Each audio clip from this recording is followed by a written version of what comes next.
Hello，同學仔，今日我哋會示範點樣1分鐘內 generate 一條 DSC style 嘅 past paper。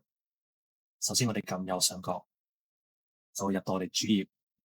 之後我哋見到下邊有個 practice button，撳一撳佢就會嚟到我哋嘅 practice mode。咁同學仔係可以 generate by DSC topic 嘅，呢度有齊晒所有 topic。同學仔亦都可以 upload 佢哋想要嘅 DSC 問題模式。今日我哋就準備咗一條 Q18類似嘅題目。